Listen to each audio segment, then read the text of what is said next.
Et bienvenue à tous sur la chaîne des Apéros Immo, la chaîne de l'immobilier qui vous veut du bien.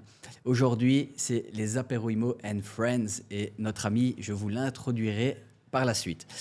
Alors, qui je suis Je m'appelle Simon Marin, donc voilà, je suis investisseur depuis maintenant 6 ans et j'ai eu l'occasion de faire dans du commercial, dans des Airbnb, dans de l'achat-revente, bref, de toucher à tout dans l'immobilier. Aujourd'hui, avec les Apéros Immo et mon associé Anthony Libretta, nous organisons des événements récurrents qui accueillent finalement plus de 150 personnes. Je pense que c'est une référence dans le monde de l'immobilier en Belgique. Nos valeurs sont l'humilité, le partage. On fait ça à titre, pour ainsi dire, gratuit, parce qu'on aime énormément partager. Et pour nous, le plus important, c'est le réseau. Le réseau, c'est vraiment la clé pour performer dans l'entrepreneuriat à l'heure actuelle. Aujourd'hui, nous avons un ami, un invité, Adrien Fontaine. Bonjour. Bonjour Simon, tu vas bien? Ça fait très formel. Bonjour. Ça va très bien et toi? Ouais, nickel. Merci de m'avoir invité en tout cas, ça fait plaisir. C'est avec grand plaisir. On partage beaucoup sur les réseaux. On a tous les deux un peu un profil très entrepreneurial, que ce soit dans l'investissement, l'immobilier, tes projets personnels. Est-ce que tu pourrais te présenter un petit peu, savoir qui es-tu et ce que tu fais? Oui, bien sûr. On va peut-être faire une version abrégée pour pas que ce soit trop contraignant pour les auditeurs. Donc voilà, moi je m'appelle Adrien. J'ai investi dans l'immobilier il y a quelques années comme toi. Ouais. Maintenant, c'est pas ma première source de revenus. C'était un peu plus, on va dire, une forme de complément. On va dire un investissement en bon père de famille. Okay. J'ai toujours un CDI dans on va dire une grosse société. En plus de ça, je fais un peu de business sur le côté. Et voilà, j'essaie un peu d'avoir plusieurs cordes à mon arc et développer un peu ces différents aspects-là. Ok. C'est déjà intéressant, c'est que personne ne fait de l'immobilier au début en se disant je vais remplacer du jour au lendemain mon salaire. Mais donc, tu es sur 3 fronts qui sont très intéressants. C'est le salariat qui, je pense, te permet d'avoir une stabilité financière, qui te permet finalement d'emprunter. Parce qu'à l'heure d'aujourd'hui, je reçois des messages, par exemple sur les réseaux, de personnes qui viennent de se lancer, par exemple, en indépendant et me disent « je vais aller faire un crédit, etc. » C'est bien beau, tu es indépendant, tu voles de tes propres ailes, mais finalement, aux yeux de la banque, tu es beaucoup moins fiable que quelqu'un dans ton cas qui a un plutôt beau salaire, j'imagine. Oui, c'est ça. Ouais, clairement, c'est sûr que le fait d'avoir un CDI, d'avoir une situation stable sur laquelle tu peux te projeter à long terme, enfin, pas forcément toi te projeter, mais sur laquelle la banque, elle peut se projeter et se dire qu'elle va avoir une certaine garantie de recevoir son argent, ça aide clairement. Et je pense qu'il faut savoir jouer sur ces atouts-là pour commencer à développer son patrimoine immobilier et puis éventuellement par la suite quitter son CDI, on ne sait pas. Quitter la rat race, comme on dit dans le milieu de l'entrepreneuriat. C'est vrai que moi, ça fait déjà un moment que j'ai quitté un peu ce chemin tracé dans lequel on veut nous foutre. Mais c'est pas forcément facile. Et d'ailleurs, ça m'intéresse de savoir un petit peu quel était ton premier investissement immobilier. Parce qu'après, je te partagerai le mien et on fera un petit partage d'expérience si ça te va. Ouais, ça marche. Donc voilà, pour retracer en très gros, je vais aussi peut-être parler légèrement de mon parcours pour que ce soit un peu plus clair. Voilà, après les humanités, j'ai étudié à l'École royale militaire. Donc c'est une université pendant laquelle j'étudie pendant 5 ans, mais pendant laquelle je suis déjà payé. Donc, c'est-à-dire, ça m'a permis déjà d'avoir une certaine forme de rentrée d'argent. Et donc, mon premier bien, je l'ai acheté à 24 ans. Est-ce qu'on peut acheter en étant aux études, en tant que militaire, ou il faut attendre la fin? Non, on peut déjà acheter en étant aux études. Parce qu'en fait, on est étudiant dans la pratique, mais dans on va dire, le côté concret, on est militaire et c'est pas mal on a déjà un intéressant. salaire. Donc oui, c'est une situation qui est assez intéressante. Et donc voilà, mon premier bien, je l'ai acheté dans un but aussi bien d'investissement, mais je savais que j'allais y vivre quelques années. Donc j'ai un peu essayé de trouver un compromis entre voilà, le côté investissement, la proximité par rapport à mon futur boulot et un bien qui me plaisait. Ce n'était pas mon bien de rêve, ce n'était pas la maison unifamiliale, bazar. C'est donc un appartement sur Bruxelles, relativement bien localisé et voilà, et qui à l'heure actuelle est loué on va dire en contrat, en bail classique. 3 ans, 3, 6, 9. Ok, donc ça c'était ton premier bien. Ça c'était mon premier bien. Sur Bruxelles. Ok, intéressant. Et donc, rien de très compliqué ou aucun schéma très particulier, mais à l'heure actuelle, il a forcément quand même bien pris en plus-value. Il est loué à un certain montant, donc on va dire, là, à l'heure actuelle, il est loué à 900 €. Mon crédit, il est peut-être à 650 parce que forcément, c'est il y a quelques années. Et donc, voilà. Léger cash Potentiellement, flow. tu génères un cash flow. C'est ça. Donc un Très excédent. Donc le cash flow, c'est quoi? Je vais quand même le préciser. C'est ce qui vous reste à la fin du mois lorsque vous avez payé finalement toutes les charges, donc crédit, charges de copropriété, par exemple, dans le cas d'un appartement. Par rapport à cet appartement, tu étais formé déjà, tu t'étais formé ou voilà, tu étais plutôt à l'instinct, tu t'es dit, Alors, tu étais entouré de gens qui ont un peu d'immobilier, j'en sais rien, tu as été poussé par... alors, en quelque sorte, pas vraiment formé ou autre, mais mon père avait un petit peu d'immobilier, donc c'est quand même lui qui m'a aiguillé. Et puis Ouais. moi, avec un peu de recherche, on va dire, j'ai su me débrouiller. Maintenant, c'était pas forcément simple. Est-ce que j'allais faire une bonne affaire ou autre? C'était aussi difficile à savoir, donc il y avait quand même beaucoup d'incertitudes. Il s'avère qu'au final, c'était pas trop mal, je m'en suis pas trop mal sorti. Maintenant, le cash flow que j'ai à l'heure actuelle, c'est après 8 ans. Ah, c'est il y a 8 ans, ouais. Ouais, là maintenant, c'était 2016. Enfin. Et tu l'avais acheté combien, sans indiscrétion? Je l'avais acheté 138. Et aujourd'hui... Il était affiché à 150, j'ai réussi à négocier 138. Ok. Ça n'a pas été très dur au niveau négociation, je te l'avoue, j'ai eu un peu de chance. Et là, la valeur actuelle, c'est peut-être 200, 210. Ouais, donc tu as une belle plus-value qui dort. Ouais, voilà, c'est ça. Ouais, c'est vraiment ce qui est magnifique avec l'immobilier, c'est que finalement, tu crées plein de petits matelas remplis d'oseille et tu dors dessus. Et quand tu as besoin, tu sors ton joker. Ouais, J'ai fait ça il y a 2 semaines d'ici. J'avais besoin d'argent pour un autre projet, plus en société, plutôt une promotion. Et voilà, j'avais un bâtiment qui est loué actuellement. Et j'avais fait un crédit à l'époque dessus de 135 000 €. Et je l'ai revendu plus de 200, tu vois, en l'espace de 2 ans. C'est beau. Ouais, c'est très beau. Ça fait des grosses plus-values. Et c'est trop fort l'immobilier. Chaque fois que j'ai dû vendre un bien, ça fait... je veux dire, si j'avais dû travailler autant pour générer cet argent, je me serais tué à la tâche, tu vois. Ouais.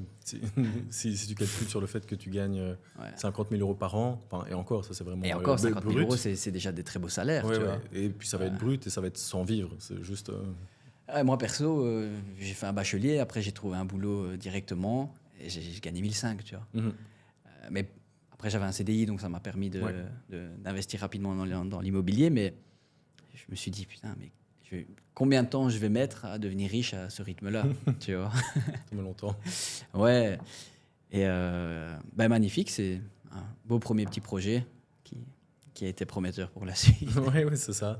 Il a été bon précurseur. Exact. Et du coup je vais comparer ton invest et mon invest. Comme ça, on pourra faire un peu un parallèle entre la vision classique que tu as suivie, c'est d'acheter pour vivre, et puis la version un peu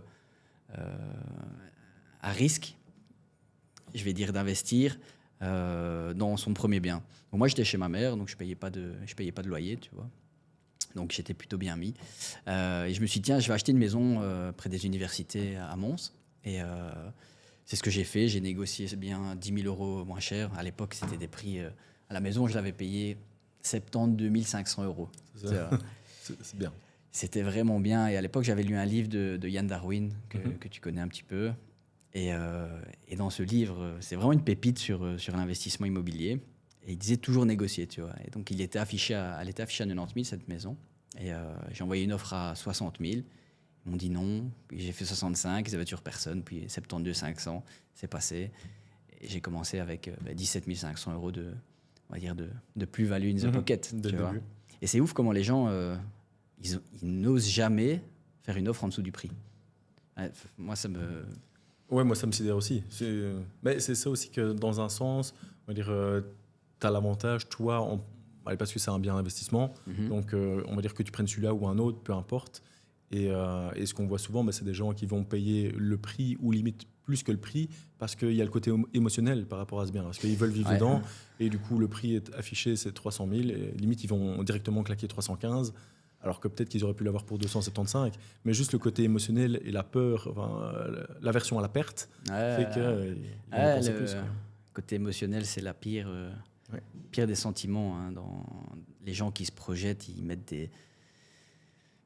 Je ne vais pas rentrer dans le sujet, mais il y a des gens, ils mettent beaucoup trop d'argent pour un bien qui en ne vaut vaut pas du tout. Et le problème, c'est qu'ils ils vont mettre 10 ans, 15 ans à amortir ce bien. Et en attendant, ils sont fichus. Donc, très important de vraiment partir sur un premier bien qu'on a réussi à négocier en dessous du prix du marché et pour lequel on investit. Et donc, ce premier bien, je voulais le louer en coloc, tu vois. C'était vraiment... j'avais lu ça dans ce livre. Je me dis, il n'y avait pas trop de colocs à Mons. On n'entendait pas trop parler de ça à l'époque. Il n'y avait pas vraiment de chaîne YouTube qui parlait d'immobilier en 2018. Donc, je me dis, je fais une coloc. Autour de moi, dans ma famille, on me dit, non, fais pas ça. C'est vraiment pas une bonne idée. Et moi, je suis un fonceur. Donc, je me dis, bon, je vais quand même le faire. Et je me suis retrouvé avec 4 chambres louées à 400 €, tu vois. Et je me suis dit, ouais, mais j'ai... Une chambre à 400 et un crédit à Il y avait un crédit de 450 €, tu vois. Ah ouais, ça c'est bien. Là, ça te met directement un cash flow dès le début qui te lance bien en fait. Hein. Ouais, je me suis dit, mais je suis un génie en fait. Alors que je rigole, tu vois, c'est de l'ironie parce que je m'estime un peu trop flemmard dans la vie et Dieu merci, j'ai trouvé l'immobilier, tu vois, parce que c'est génial l'immobilier. Tu fais des projets pendant 4-5 mois, puis plus rien. Donc, tu fais quoi? Tu profites un peu de la vie, puis tu repars dans un projet, tu vois. Finalement, c'est parfait pour moi.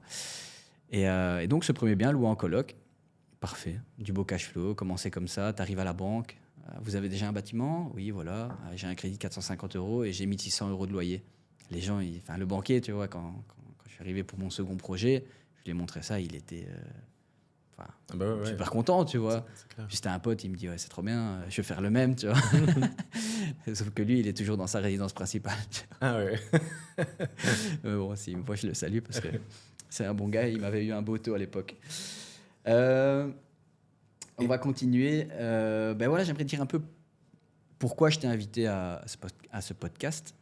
Déjà, tu es un fidèle des apéros IMO, tu viens souvent, etc. Donc, on voit que tu kiffes te former, etc. Et aussi, parce que je trouve que tu as quand même des valeurs qui sont super intéressantes, notamment le fait d'être ultra organisé. Tu vois. Là, tu t'es lancé un nouveau défi, si je ne dis pas de bêtises, c'est d'aller courir un marathon. Ouais. Alors que je voyais déjà que tu étais 5 fois à la salle par semaine. Tu vois. Ça coïncide pas trop de base. Ça coïncide pas trop de base. Et en plus, tu travailles comme un fou, tu as ton temps plein, tu as une activité complémentaire qui te génère presque autant que ton temps plein, si je dis pas de bêtises. Ça dépend des périodes, mais oui. Ça dépend des périodes. Et, tu vois, être focus comme ça, je trouve ça franchement admirable. Et il y a peu de gens qui ont un peu cette détermination. Donc, je sais pas, est-ce que tu peux donner une petite clé pour réussir un peu à stepper le fait de démarrer de rien et d'arriver à être, je ne vais pas dire excellent sur tous les fronts, mais pour moi, tu es excellent sur tous les fronts parce qu'on va parler crypto plus tard où tu es aussi bon, tu vois. Tu as des routines particulières qui font que tu arrives un peu à faire des sessions. Des fois, tu fais des sessions de deep work, tu vois. Tu peux expliquer ce que c'est, tu vois, parce que c'est un peu nouveau comme terme. Ouais, clairement. Donc, allez, pour moi, on dirait c'est pas forcément une valeur, mais on va dire un des outils les plus importants que tu puisses avoir, on va dire, toi en tant que personne, c'est ta concentration. Donc, tu as différents types de travail. Tu as les travails qui sont pas en profondeur, sur lesquels on va dire, tu vas pouvoir faire à moitié quelque chose en même temps, où tu vas savoir jongler entre, OK, je fais mes mails, en même temps je réponds à un tel, en même temps je fais ci, en même temps je fais ça. Mais il y a du travail pour lequel tu dois vraiment travailler en profondeur et pour lequel tu dois être focus et concentré à 100%, parce que sinon, tu n'avances pas sur le projet, ou en tout cas pas avec une capacité intellectuelle qui est suffisamment intense et avec laquelle, on va dire, qui va te permettre vraiment de savoir penser à des choses auxquelles tu n'aurais pas pensé si tu étais en train de faire du multitasking. Parce que qu'on se le dise, le multitasking, ça sonne sympa, mais c'est pas productif. Tu as l'impression d'être productif parce que tu fais plein de petites choses, mais au final, tu fais rien, ou en tout cas, tu fais généralement pas grand-chose sur ton projet principal. Ouais, bien sûr. Tu vas répondre à un mail, allez, comme je t'ai dit, tu réponds à un mail, tu fais un petit truc, puis tu prends des notes, hein, tu prends beaucoup de notes, tu écris ça dans ton agenda et tout, mais c'est du travail superficiel, tu te voiles un peu la face. Donc, mais sinon, par rapport à une routine, pour moi, je pense que la régularité, c'est une des choses les plus importantes. Donc, que ce soit par rapport à ton sommeil, à ton alimentation, il faut essayer d'être un peu structuré, on va dire, à tout point de vue, pour vraiment un peu savoir optimiser ta façon de vivre. Si maintenant tu commences à sortir tous les week-ends, à être crevé complètement pendant ton premier début de semaine, tu te lèves une fois à 7h, tu te lèves une fois à midi, tu te lèves une fois... Enfin, En fait, tu es Pour complètement toi, chaud. ça, t'es très carré Ouais, ouais. dans ta façon de vivre. Ouais. Enfin, je dis pas que je l'ai toujours été. Non, Et, mais tu vois, t'en parles pas forcément des masses sur tes réseaux, tu vois. mhm, Mais je vois plutôt les résultats parce que voilà, je te vois travailler beaucoup, etc. Tu vois, et des fois, je me dis, moi, je me perds, tu vois. Genre, je suis sur mon ordi, je vais aller regarder des cryptos, puis en même temps, je fais un coaching et je réponds à des mails. En même temps, je reçois un acte du notaire que je dois relire, mhm. puis on m'appelle et je me perds, tu vois. Des fois, au lieu de me mettre dans du focus, tu vois, vraiment profond, mode concentration, tu vois. Ouais. Mais c'est quelque chose que j'essaie de faire de plus en plus, tu vois. Mhm. Et j'y arrive très bien, mais pour quelqu'un qui n'est pas organisé du tout comme moi à la base, c'est pas facile à implémenter dans son quotidien, tu vois. Mais je t'avoue que c'est pas simple, et c'est pas simple pour moi non plus. Toi, tu vois, on va dire, tu vois peut-être que la façade, mais même pour moi, ça reste un combat un peu de tous les jours. C'est limite continuellement se forcer de se lever tôt. Enfin, ça va, j'ai pas du mal, mais à rester concentré que sur une seule tâche et vraiment avancer sur ton projet et sans être trop distrait. Honnêtement, c'est un travail de tous les jours. Et je pense même que ce sera pendant toute ta vie. C'est juste qu'il faut essayer de mettre en place les outils qui font que tu as de plus en plus facile À le faire. à le faire, en fait. Et puis ça devient une habitude aussi à partir d'un moment. Ouais. Puis toi, tu prends des douches froides, non? Écoute, je prenais. Le truc. Je prenais tu vois, c'est aussi un peu par période. Il y a des périodes où, on va dire, tu vas être vraiment à fond dans tout ton processus de routine. Puis parfois, tu vas un peu de relâcher. Mais le but, c'est à chaque fois revenir à cet état d'esprit où tu étais super focus et super concentré avec la bonne routine. Mais sinon, oui, est-ce que j'ai vraiment dit des tips jusque-là? Pas vraiment. Ah, mais le but, c'est d'inspirer, hein, que ça soit dans l'immobilier, dans l'entrepreneuriat, parce que tu as cette activité connexe. Mais c'est bien d'être carré dans chaque, en fait, tu vois, d'être très organisé. Je pense que la clé, c'est, comme tu dis, c'est la rigueur et l'organisation, parce qu'on se retrouve dans des situations après pas cool. Ouais, si je pouvais, du coup, imaginons résumer. Donc, ce serait, entre guillemets, de régler les différents aspects au niveau de son corps. Donc, essayer d'avoir une alimentation qui va être quand même adaptée à une concentration optimale. Donc, il n'y a rien à faire, mais si tu commences à manger des tonnes de glucides, généralement, l'après-midi, tu es complètement KO. Donc, c'est d'avoir déjà une diète, sans qu'elle soit extrême, mais d'avoir une diète qui est quand même un peu pensée en fonction de tes besoins et qui n'est pas trop haute en caloriques ou du moins en pic d'insuline, donc qui ne va pas te causer des crashs en énergie. Donc il y aurait tout l'aspect diète. Nutrition. Ouais, nutrition. Puis forcément, tu as ton sommeil qui a un rôle énorme parce que au plus tu vas être fatigué, au moins tu auras un peu de volonté. Parce que on va dire, tes capacités de volonté, elles s'amenuisent au fur et à mesure de ta journée, au fur et à mesure de la semaine. Donc, si ça, c'est pas optimisé aussi, voilà, si tu as moins de volonté, tu commences à craquer. C'est bon, j'arrête de bosser pour aujourd'hui, ou c'est bon, je mange le cookie. Le mental est tellement derrière tout ça. Ouais. Donc, voilà, avoir une diète correcte, avoir un sommeil correct, donc minimum 7 heures de sommeil, donc 8 heures idéalement. Puis forcément s'exercer, là ça va varier, ça peut être le matin, le soir, mais il faut quand même essayer d'avoir une base d'exercice quotidien ou presque. Si, imaginons, vous ne faites pas de sport sur la journée, c'est quand même bien de faire 10 000 pas, donc juste pour que votre métabolisme soit un peu plus haut et vous permette de consommer et de brûler un peu plus de calories. C'est mon objectif du moment. 10 000 pas? Ouais, je fais ça tous les jours. Mais c'est bien, c'est nickel. Et en plus, ce qui est bien, c'est qu'en faisant 10 000 pas, tu peux, imaginons, écouter un podcast. Mais à fond, c'est des moments de, tu vois, ou je même focus bosser. sur moi-même. Tu peux même passer des appels à tes collègues ou à des clients ou autres. Tu gardes toutes tes facultés cognitives, pas comme quand tu cours ou tu es à la ramasse. Ouais, moi je fais ça le soir, à 22h, je mets ma veste, j'habite à la campagne, tu vois, je vais me balader. Ouais, c'est mon petit kiff. Moi je joue pas aux jeux vidéo, tu vois. Moi non plus. Ça me casse les couilles. Je me lasse très vite de tout. En fait, moi, tout ce qui est un peu perte de temps comme ça, c'est des choses que j'essaie vraiment d'éviter. Donc, les jeux vidéo, regarder la télé, je t'avoue que je ne suis pas un grand fan de regarder ça de manière quotidienne ou autre. D'office, il faut savoir, imaginons, si tu as une copine, c'est quand même bien de regarder un bon film avec elle, etc. Ça va lui faire plaisir. Mais, Si elle nous regarde. mais sur une base quotidienne, honnêtement, c'est une perte de temps. Tu regardes au final la vie d'autres gens plutôt que de vivre la tienne, quoi. Enfin, Bah après, bon, c'est pas facile hein, d'avoir cette rigueur, mais je pense que ça se travaille. Et franchement, si vous nous écoutez, notez bien ça. C'est la rigueur, ça va vous permettre d'atteindre vos objectifs, mais 10 fois plus vite, en fait. Ouais. Tu vois. Des fois, moi, je prends des claques, je me rends compte, je vais trop dans un vice, tu vois. Et je me fais rattraper par ma moitié qui me dit mais attends, qu'est-ce que tu fais là, tu vois, genre t'es trop à regarder des conneries ou tu vois. Et du coup, c'est vrai que je réalise, je me dis c'est vrai que de base je vois grand, mais des fois j'ai des petites phases de j'ai l'impression de voir petit, de me dire ouais, c'est bon, je suis arrivé là, je peux m'arrêter, tu vois. Alors qu'en fait c'est là-bas que j'ai envie d'être, tu vois. Ouais, c'est clair. Mais c'est bien qu'elle te recadre parce que ouais, ça permet d'avoir, comme je disais un peu tantôt, le retour à ta routine ou à ce que tu t'étais projeté de faire au final. Ouais, du coup, c'est top. conseil, Du coup, s'entourer. Ben, j'allais dire, être bien entouré.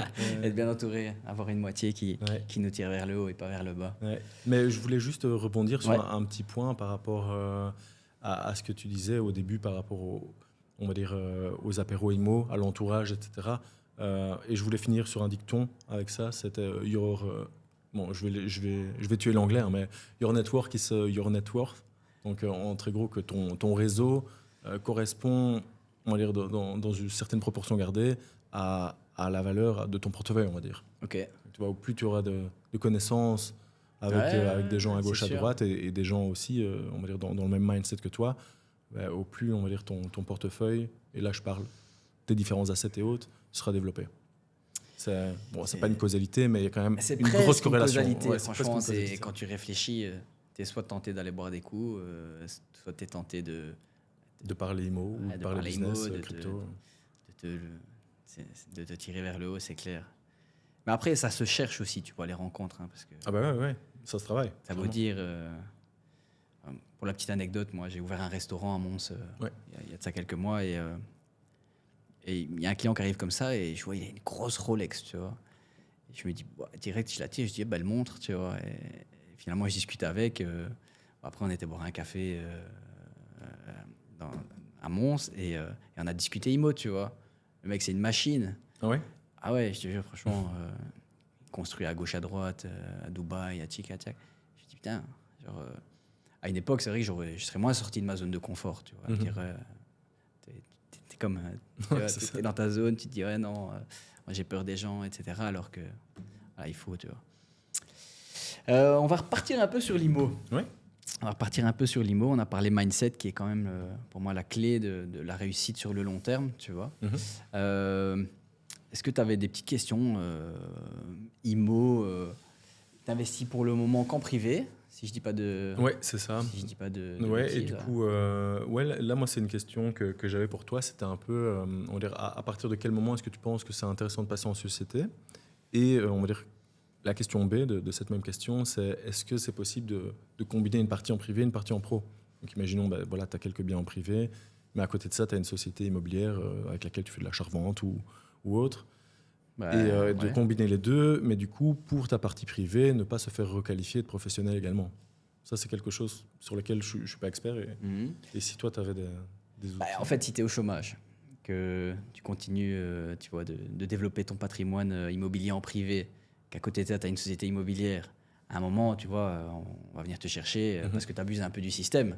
Après, si tu restes salarié, que tu continues à faire tes investissements privés et que derrière, tu as une société immobilière, soit seul, soit avec ton père, soit avec un ami, soit avec ta femme, rien n'empêche, tu vois. Une société immobilière, ça reste juste une société, c'est un commerce, tu vois. C'est comme si voilà, tu développais une activité qui est connexe, finalement, tu vois. Et puis, une personne morale, une société, c'est justement une personne qui est indépendante de toi. Donc, je veux dire, tu peux faire fructifier cette société et continuer à faire de l'invest. Et après, pour répondre à ta question, quand est-ce qu'on passe en société? C'est une vision, en fait. Tu vois, tu peux le faire de suite, comme tu peux le faire après 10 ans, ou après te dire, OK, je fais 5 investissements privés, puis je passe en société. L'idée, c'est aussi, est-ce que tu veux rester salarié toute ta vie, ou est-ce que tu veux devenir indépendant de temps, tu vois? Parce que la société immobilière, l'avantage, c'est que tu peux devenir administrateur rémunéré, pour ainsi dire, de ta société et te percevoir un salaire, tu vois, te verser un salaire, tu vois.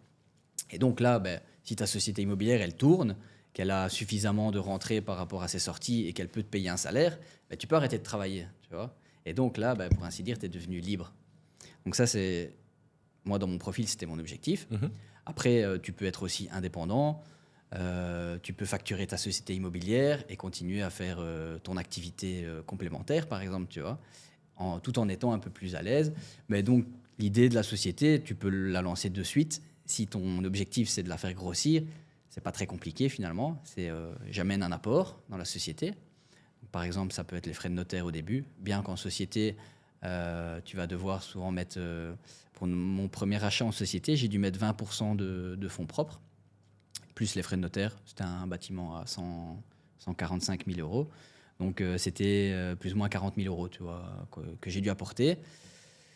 Il a été rénové, loué. Le suivant, achat-revente, on a pris une garantie hypothécaire sur le premier bien, parce qu'on a rénové, donc on a créé une plus-value. Donc, on a pu réutiliser la différence qu'il y avait entre la valeur réelle du bien et finalement ben, ce qu'on avait emprunté à la banque, tu vois. Donc, ils ont pris une garantie de second rang.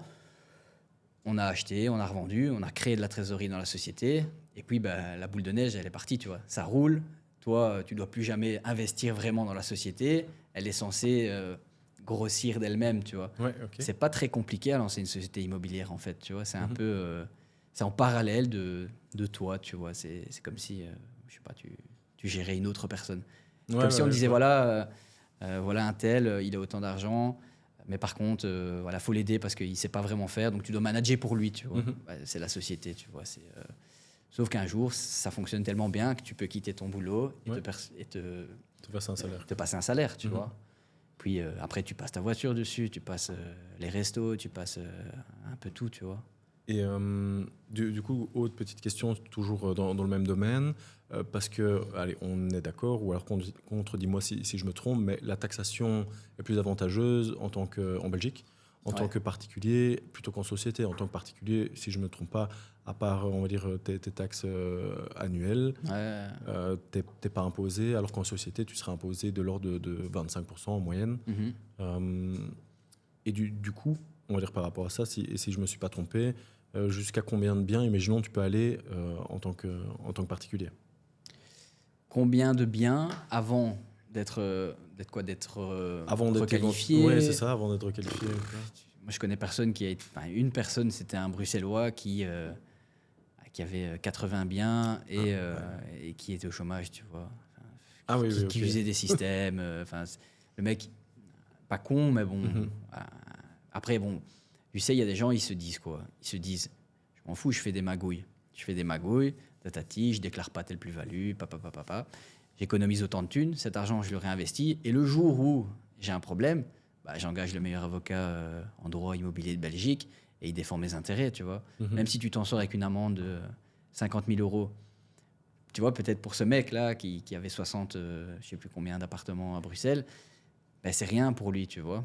Parce que toute cette thune qu'il a pu générer, il l'a fait fructifier. Donc, c'est pas 15 ans après devoir payer une amende qui va le faire chier, tu vois. Dans l'immobilier, tu as plusieurs profils. Tu peux être très risqué, tu vois. Tu peux te dire, OK, moi, je vais essayer de tout garder pour moi, faire grossir le plus vite possible. Et puis, tu as celui qui est très carré, très père de famille, qui achète un bien tous les 2 ans et qui se dit, dans 20 ans, je lui laisserai quelque chose... tu vois. Ok, mais parce que moi, tu vois, dans mes croyances, ou en tout cas de ce que je pense avoir vu à gauche, à droite, et vu que je ne suis pas forcément toujours accompagné, je pensais qu'à partir de 6-7 biens, on pouvait commencer à être limité et à devoir faire attention. Quoi. Mais alors là, du coup, si je comprends bien, c'est pas forcément le cas, ou ça va peut-être varier d'un cas à l'autre.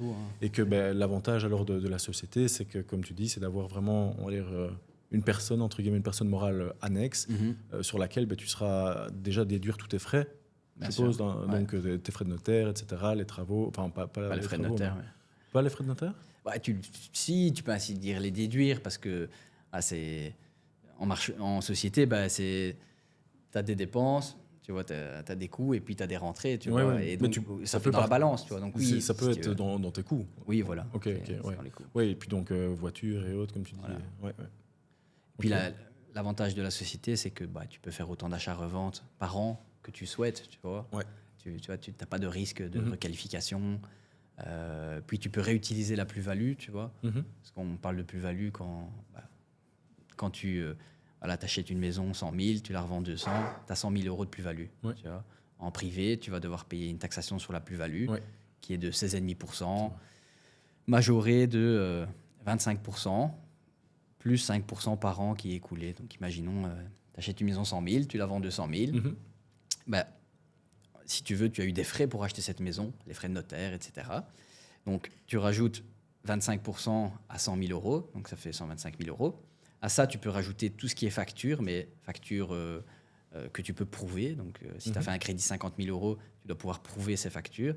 Donc, imaginons, ça passe de 125 à 175, pardon. Donc, 125 plus 50 000 euros de travaux. Là, tu es à 175 000 euros. Et imaginons que si tu le vends dans l'année, ben, tu ne rajoutes pas 5%. Si tu le vends après un an écoulé, tu rajoutes 5%, donc tu es à 180 000 euros. Non, pardon, je dis des bêtises. En fait, c'est pas ça. Tu fais 100 000 euros.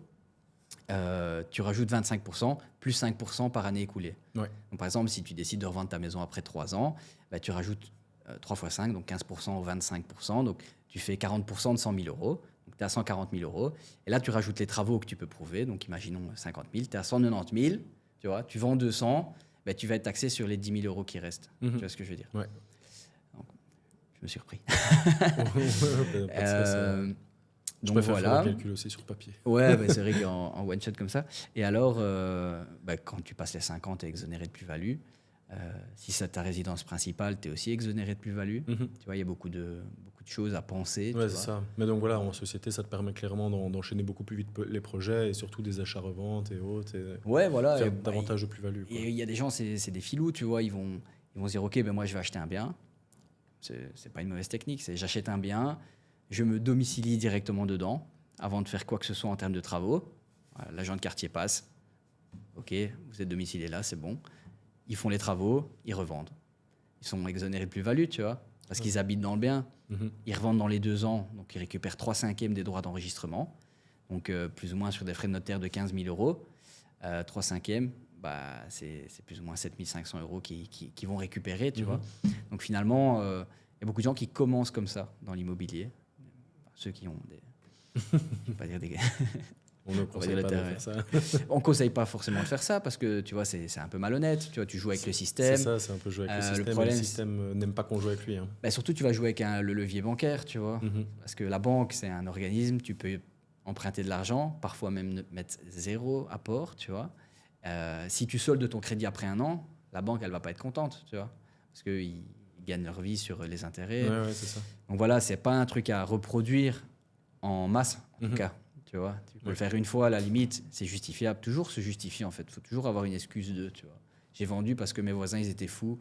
J'ai vendu parce que, j'en sais rien, j'étais pas bien dans cette maison. Tu vois. Il faut toujours se trouver une excuse qui est justifiable le jour où on vient te chercher pour un problème. Tu vois. Ouais. Donc, voilà. Ok, cool. Est-ce que tu as une petite anecdote Moi, j'en ai une, mais je te laisse... parler d'abord, une petite anecdote d'une belle plus-value ou soit d'un membre de ta famille, simplement pour dire de proposer un projet, de dire voilà ça, regarde, il a fait autant alors que on dit que l'immobilier c'est pas rentable. Oui, bah, je peux simplement parler de mon cas. Hein, donc en Trégo, plutôt on a parlé de mon premier bien. Ouais. Et ben, mon premier bien m'a notamment aidé pour développer mes biens suivants. Donc là, à l'heure actuelle, j'ai 3 unités locatives, ce qui n'est c'est pas un parc immobilier aussi étoffé que le tien, mais c'est correct et j'ai quand même, ça me permet quand même d'avoir quelques rentrées. Donc en fait, mon premier bien, donc je t'ai rappelé, hein, j'étais à l'armée et en très gros, je partais relativement fréquemment en exercice ou en mission ou autre. Et pendant ce temps-là, je mettais mon appartement sur Airbnb. Donc en gros, quand moi j'étais pas là, je le rentabilisais quand même.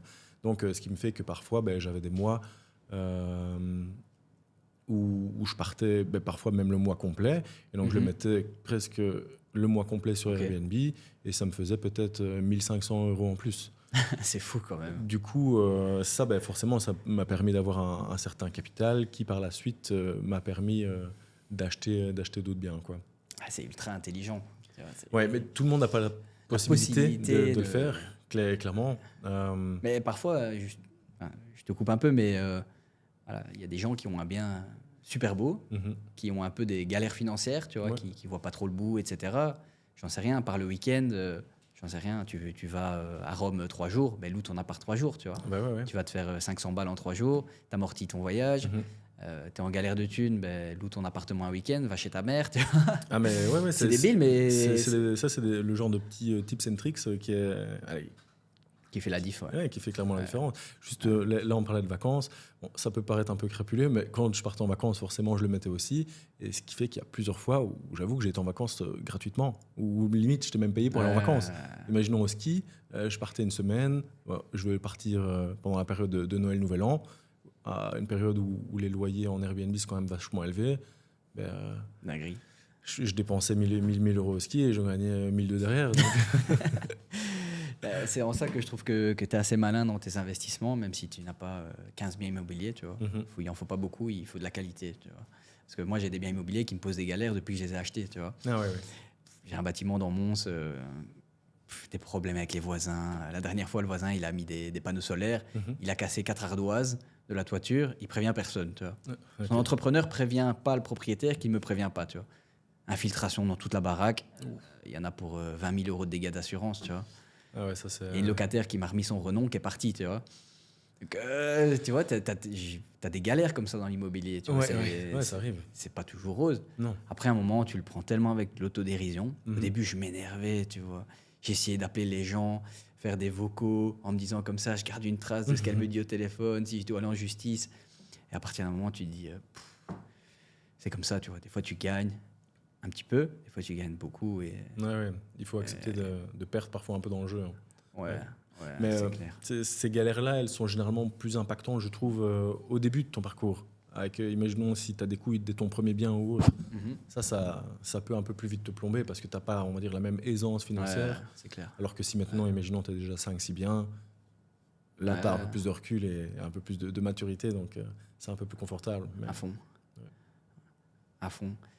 Mais moi, j'avais une petite anecdote alors. Ouais. Du coup, c'est aujourd'hui un de mes clients que j'accompagne, tu vois. Et 2 anecdotes de fou. Enfin, c'est pas des négoces qui passent tous les jours, mais quand ça passe, tu te dis putain, c'est génial. Tu vois. Mhm. C'est son premier bien.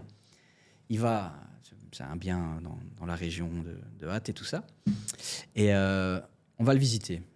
C'est, on va dire, un grand bâtiment commercial qui peut être divisé en 4 unités, avec un grand hangar sur le côté, affiché à 130 000, tu vois, pas cher du tout. Toiture de 2015, tu vois, donc en vrai, pas Bien. très vieux. Mais laissé un peu à l'abandon, donc tu sais, le Mhm. grenier rempli de toiles d'araignée, tu vois, qui donne pas très envie. Ça fait peur. entre Mais à guillemets. l'œil, tu vois qu'en fait, l'isolant, il est pas vieux, Mhm. que les ardoises sont pas vieilles, que c'est des Velux de finition blanche, tu vois. Mhm. C'est des finitions qui sont apparues dans 2012, 2013, 2014, 2015, tu vois. Ouais. Donc je savais, moi, estimer que la toiture était pas vieille, qu'elle était nickel. Effectivement, il envoie une offre à 82 500 euros, alors qu'il était à 130 000 affichés, tu vois le bien, à 129. Ok. Et je lui dis, ah, t'inquiète, envoie. Même je lui dis, envoie 82 245 euros, tu vois. Il dit, ah, pourquoi tu vois. Ouais, Je ouais, dis, mais comme ça, tu crées le bug dans la tête des gens. c'est tu ça, vois. les gens vont vraiment penser je n'ai que cet argent-là. Voilà, que c'est calculé au millimètre, tu Ouais, vois. ouais. Dans le pire des cas, ils Je te prennent donne pour tout. un con, tu Je vois. donne.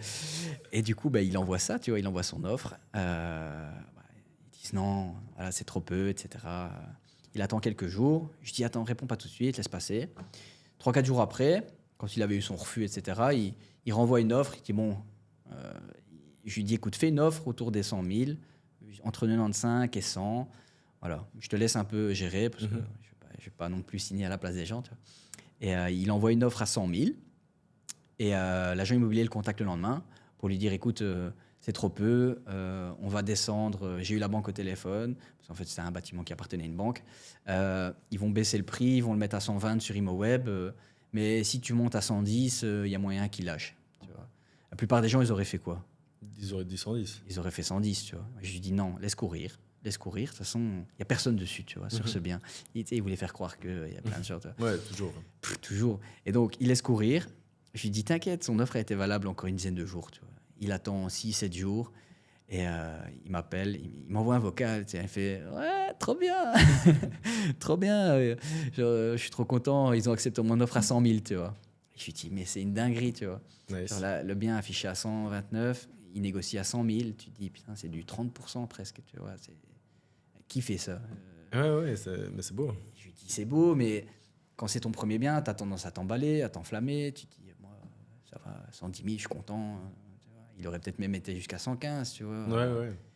Et bref, tu vois, ce genre de petites anecdotes qui fait plaisir à mort, tu vois. Parce que le mec, c'est un gars qui vient aussi aux apéros IMO, tu vois. On voit qu'il veut se bouger le cul. Et aujourd'hui, il m'envoie un vocal pour me dire qu'il a un crédit à 125%, tu vois, pour le financer. Par un courtier, mais qui vient aussi aux apéros IMO, tu vois. C'est pas pour faire la pub, mais il avait eu 2-3 refus un peu de certaines banques. Je dis, mais va chez Christophe, tu vois, je peux le citer. Et il va chez Christophe, crédit à 125%. Je dis, c'est dingue. Truc de ouf. Ouais. Enfin. Network is a net worth. À fond, ça déchire. Ouais, c'est vraiment top. Ouais, c'est top. Et c'est pour ça qu'on a créé les apéros IMO. C'est au lieu d'être tout seul dans son coin, bah, tu t'entoures de. Ouais, c'est ça. Et puis, enfin, en plus, par rapport, enfin, pour revenir sur les apéros IMO, c'est pas comme si, on va dire, il y avait une souscription ou vous demandiez des prix qui sont abusés. C'est juste limite pour vous rentrer dans vos frais et pour vous développer votre réseau aussi, in fine. Ouais, à fond. Ouais, non, c'est clair. Nos événements coûtent généralement 30 €. C'est ça. Ici, on a un gros séminaire le 20 avril. On a 8 intervenants qui vont voir. On va parler PEB, on va parler primes, on va parler financement, on va parler droit immobilier. Ça va vraiment être magnifique. Là, c'est un peu plus cher, tu vois. C'est entre 60 et 180 € parce que le soir, on va au resto, etc. Tu vois. Mais donc voilà, ce genre d'événement. Vous pouvez retrouver tout ça, bien évidemment, sur le site web lesapéroimo.be. Et alors, on fait aussi, on a notre formation, tu vois, avec tous nos intervenants qui interagissent, qui ont des modules. Tu vois, par exemple, moi, je prends l'achat-revente et la colocation, parce que c'est mon domaine d'expertise, la colocation. On a Marie-Laure Jordans qui fait tout ce qui est droit immobilier. C'est une avocate de Bruxelles vachement pointue. On a Christophe Contrucci qui fait tout ce qui est crédit. On a Smovin, qui est l'organisme de gestion locative, tu vois. Donc, on a deux personnes de chez eux qui ont animé tout le module. C'est ultra carré dans la manière de penser les choses. On a Anthony qui fait pas mal de modules aussi. Donc voilà, petit aparté sur notre formation qui est disponible sur notre site web. Et alors, on fait du coaching aussi. Tu vois, donc moi, je m'occupe de mes clients, j'accompagne dans des projets, soit de A à Z, soit de manière mensuelle, tu vois. Donc, en gros, tu m'appelles, tu as une problématique, je t'accompagne dans tes projets. Tu veux arrêter, t'arrêtes. Tu continues, tu vois. Et l'idée, c'est d'avoir mon expertise, mes tips. Parce que les gens, je ne sais pas si tu penses pareil, mais le Belge, il se croit trop fort, tu vois. Ouais. Il croit qu'il sait tout sur tout. Ouais. Je trouve ça, dans notre région, je trouve ça hyper un peu chiant, tu vois. C'est que les gens, ils écoutent rien. Ils préfèrent se casser la gueule, apprendre en se cassant la gueule, tu vois, que d'écouter le conseil de celui qui s'est déjà cassé la gueule. Ouais, c'est vrai. Je sais pas, je trouve ça un peu fou. Mais... C'est vrai, c'est dans beaucoup de domaines. Hein, ça. Ouais. Mais tu vois, en France, ils n'ont pas de souci à se former, tu vois. Genre, moi, à l'époque, j'étais dans le digital. J'ai acheté des formations à tire-larigot, tu vois, dans l'acquisition de leads, 2500 la formation. Je m'en foutais, tu vois, parce que ça me paraissait logique de me former, tu vois. Les gens, ils veulent se lancer dans l'immobilier sans se former. C'est comme si tu disais, je vais devenir pilote de ligne sans prendre un seul cours, tu vois. Tu montes pas dans un avion et tu décolles pas comme ça, tu vois. Et pourtant, il faudrait faire la comparaison avec l'immobilier, parce que c'est tellement des montants qui peuvent impacter ta vie sur des années. Ouais, c'est ça. Et puis même le fait, à mon avis, d'être coaché, ça te permet aussi, imaginons, de gagner des années. Parce que si tu vas savoir, imaginons, mieux négocier, ça va te permettre d'enchaîner plus vite et ainsi de suite. Enfin, c'est un peu un cercle vertueux par lequel il faut passer. On va partir sur un dernier sujet avant de clôturer ce petit podcast. C'est le sujet Airbnb, parce que ça intéresse quand même beaucoup de gens et tu as une belle expertise dans ce domaine malgré tout. Tu as un Airbnb qui tourne à plein temps. Ouais.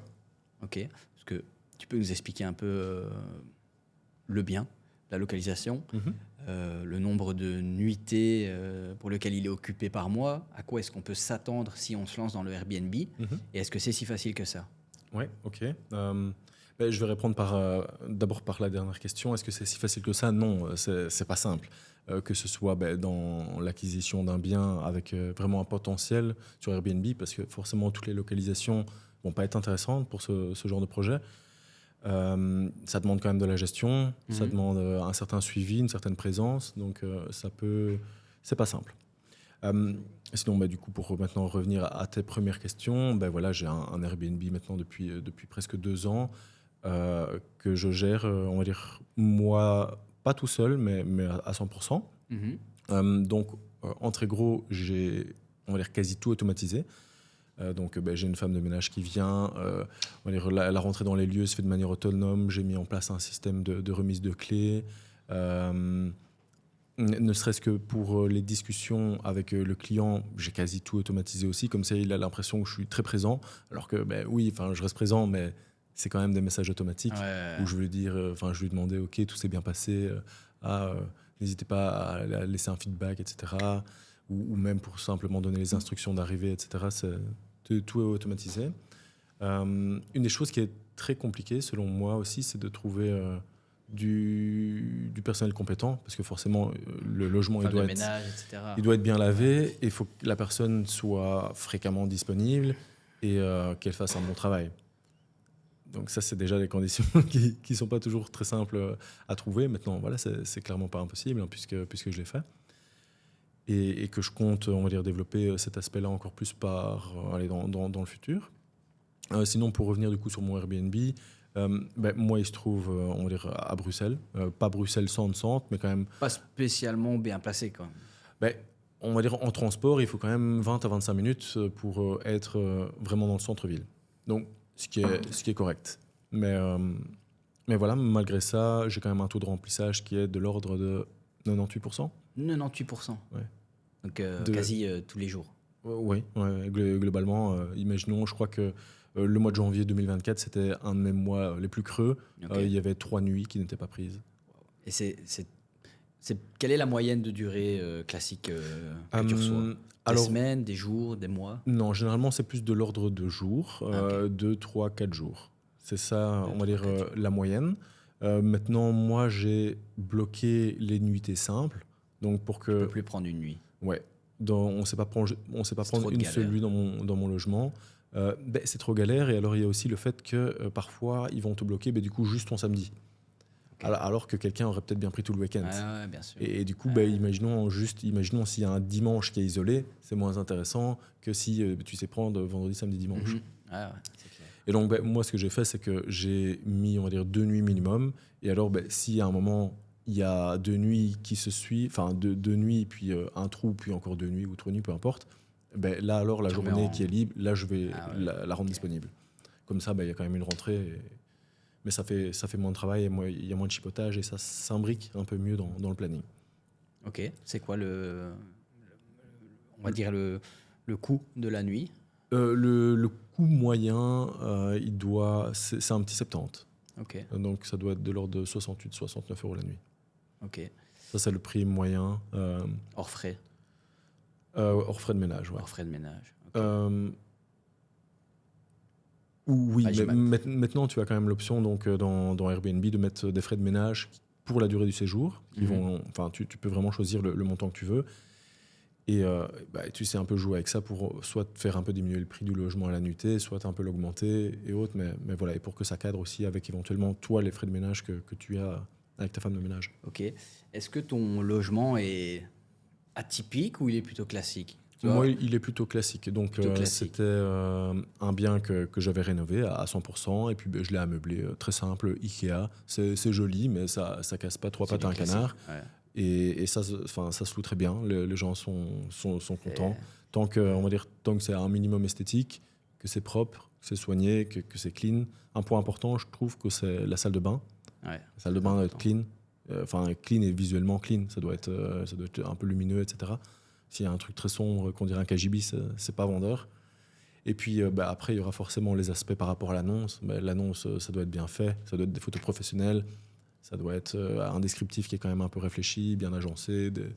Pas forcément des mots-clés, mais aussi un titre un peu accrocheur, ou accrocheur sans être vendeur, enfin sans vendre trop de Ouais, bien rêves. sûr, ouais. Et, ouais. Eh ben, ça fait déjà un beau total par mois. Si c'est une 98% d'occupation à presque 70 euros, Ouais. ça fait du 7 x 3, 7, 14, 21. Ça fait quasi du 2000 de rente. Ouais, un peu plus. Hein. En général, c'est... 2000 de rente. Ouais, c'est beaucoup plus... Enfin, c'est pas que c'est beaucoup plus intéressant, mais comparé à une location traditionnelle, tu louerais quoi, là, 800, 900 ? Ouais. Donc, c'est du pain béni, quoi. Ouais. Ça tue. Puis après, il y a juste forcément l'imposition qui est un peu différente. C'est pas comme, on va dire, de la location classique. Tu dois logiquement déclarer un revenu, enfin une partie de revenu mobilier, partie de revenu immobilier, et alors après une petite partie en revenus divers. Bon, là, ça va être quand même relativement faible. Et alors aussi, normalement, la TVA sur on va dire les frais annexes. Donc, imaginons si tu proposes le petit déjeuner pour 15 €, tu vas devoir payer la TVA sur ça. Dessus, Ou aussi sur le ménage. Normalement, tu dois payer la TVA sur le ménage. Mais voilà, vu que c'est des petits montants, ça, on va dire, dans la balance totale, ça restera quand même plus intéressant de faire un Airbnb, mais c'est sûr que ça demande plus de travail. Il n'y a pas de garantie non Un plus. peu plus d'organisation, tu vois. Mais c'est à ça que le fait que tu sois très organisé dans ta vie fait que tes Airbnb, ça se passe bien. Tu vois. Je pense qu'il y a des gens qui abandonnent très vite le Airbnb parce qu'ils ne sont pas organisés, ils n'ont pas la femme de ménage, ils n'ont pas le système qui est mis en place. Tu vois. Donc, ouais, puis ça demande aussi un peu, allez, on va dire une gestion de clients un peu fine parfois, parce que il faut pas contrarier les gens, alors que parfois c'est peut-être carrément de leur faute, mais il faut. T'as quelle cote même... sur Airbnb ? J'ai 4,65, un truc comme ça. 4,65 sur 5. Combien d'avis ? 150. C'est une belle moyenne. Donc ça va. J'ai déjà vu des gens qui avaient mieux, etc. Mais on va dire que c'est bien. Est-ce que tu as un conseil pour quelqu'un qui souhaite se lancer dans le Airbnb, peut-être ? Oui, quand même bien se renseigner par rapport à toutes les réglementations et les législations qui sont autour de ça. Si tu pouvais donner sur les doigts de la main quelques points clés à faire, à vraiment soulever avant de se lancer dans le Airbnb, c'est prendre en compte, j'imagine, la comptabilité. Ouais, donc tous les aspects comptables et législation, la localisation. Puis après, voir aussi par rapport forcément au bien que tu vas mettre en vente, on va dire l'habillage et la capacité. Donc si tu proposes que pour 2 personnes, ou si tu arrives à développer, imaginons un petit appartement pour 4 personnes, ça peut être aussi un peu différent. Tu sais demander un peu plus forcément si c'est pour 4. Et d'un point de vue comptabilité, donc si tu peux éclairer les gens qui nous écoutent par rapport à la comptabilité sur le Airbnb, redécrire les différents steps. Donc par exemple, tu reçois 70. Comment est-ce que tu les dispatches, tu vois ? Combien est-ce que tu as à la fin dans ton process, tu vois ? Tu te dis, tiens, autant qu'il part là, ça, je dois faire attention à ça, etc. Tu vois ? Je connais pas les calculs par cœur. Tu connais pas, tu as un comptable.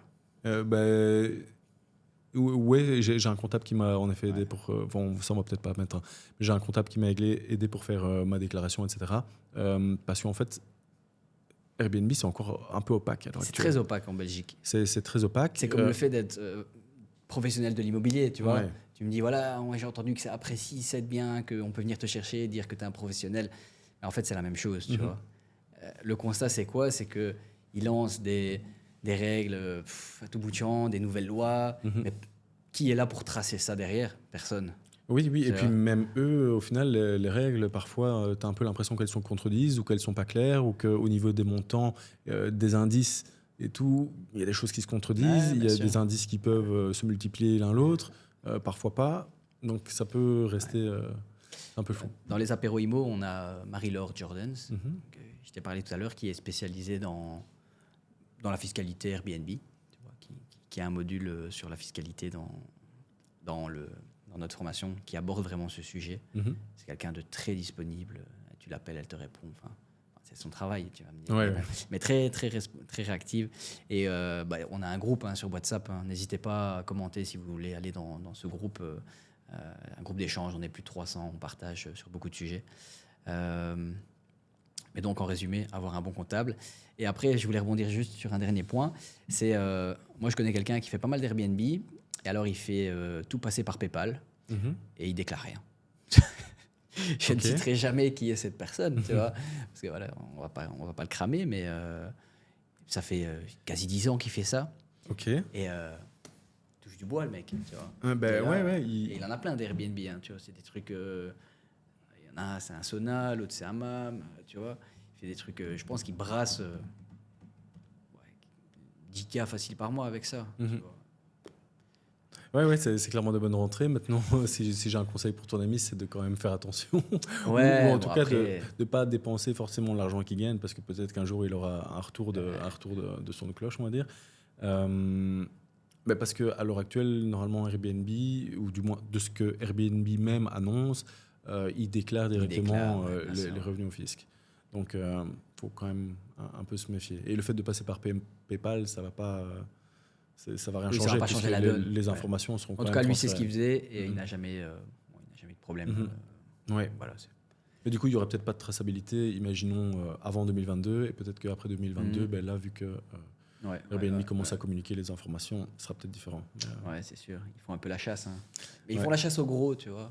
il C'est faut- toujours ça. Hein. Ouais, Et je tu pense sais, qu'ils font la des chasse procédures, ça aux coûte. très gros Tu même. vois, procédures, ça coûte. Faut Mettre des aussi- gens sur des dossiers. J'allais dire, il faut le potentiel humain aussi.